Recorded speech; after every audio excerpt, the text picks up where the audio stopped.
welcome back sa Homestead Garden episode. Ako si Ian yan, sa inyo lang The Outdoor Rookie. In this episode, papakita ko sa inyo kung ano yung mga insektong naninirahan dito sa loob ng aking garden at kung ano yung na magiging epekto ng mga insekto na nanunahan sa inyong garden.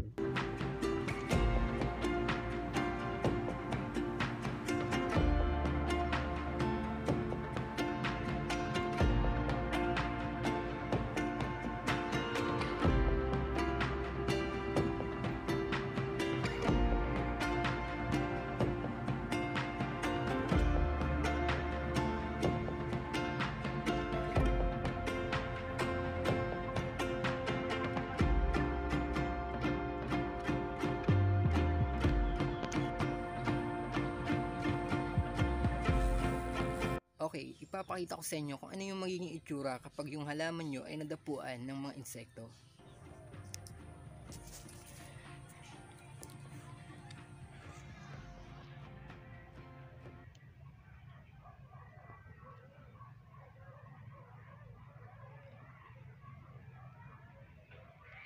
Ito yung magiging epekto ng yung bunga ng yung gulay pag nadapuan na ng fruit flies. Mapapansin nyo guys, meron yung tusok. Dito ini-inject ng fruit flies yung kanilang mga itlog.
Alright guys, meron ako naisip na paraan para hindi lahat masira yung bunga ng mga tanim kong gulay. Ito yan, plastic.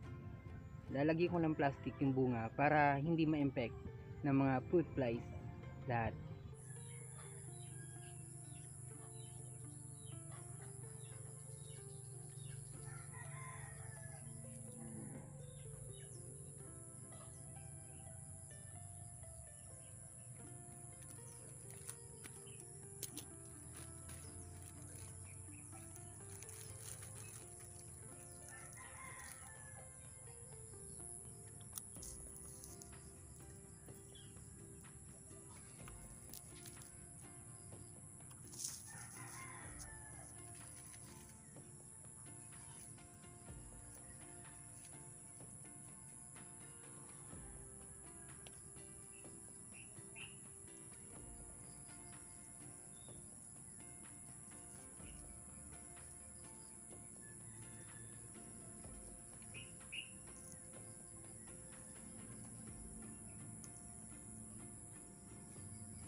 Alright guys, ipapakita ko sa inyo kung ano yung nangyari doon sa halaman na nilagyan ko ng carabao manure.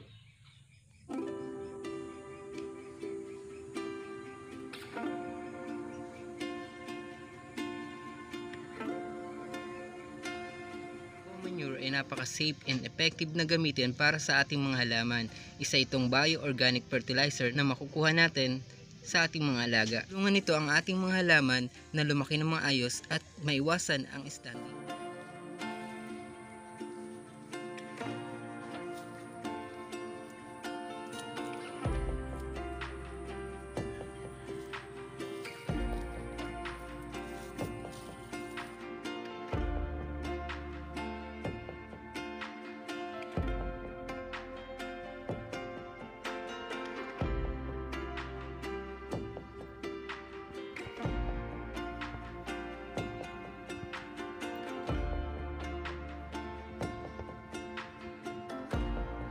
Alam nyo bang hindi lang mga lumilipad na insekto ang nakatira sa loob ng aking garden?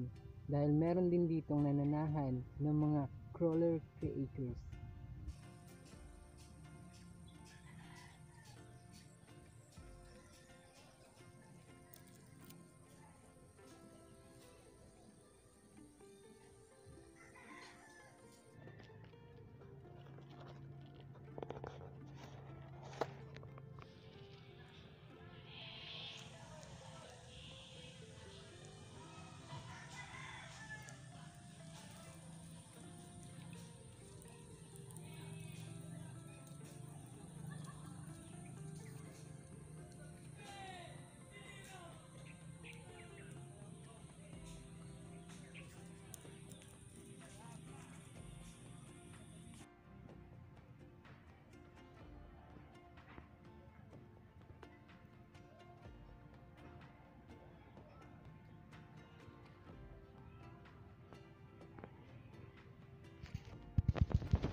Ito yung shell ng alimango na trap na nilagay kong lambat.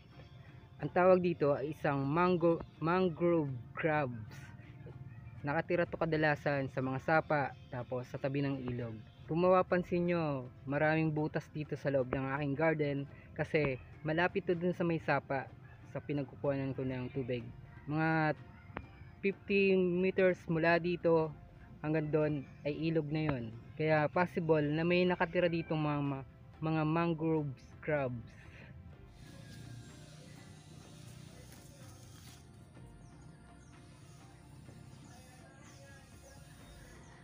Kung mapapansin nyo, yung mga nakatira dito sa loob ng aking gardens, isa sila sa mga tinatawag na arthropods.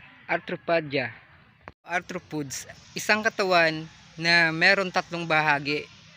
Isa na dito yung ulo, yung abdomen, pati na yung thorax. Ayun yung mga insekto na kung tawagin ay arthropods na nandito sa loob ng aking garden.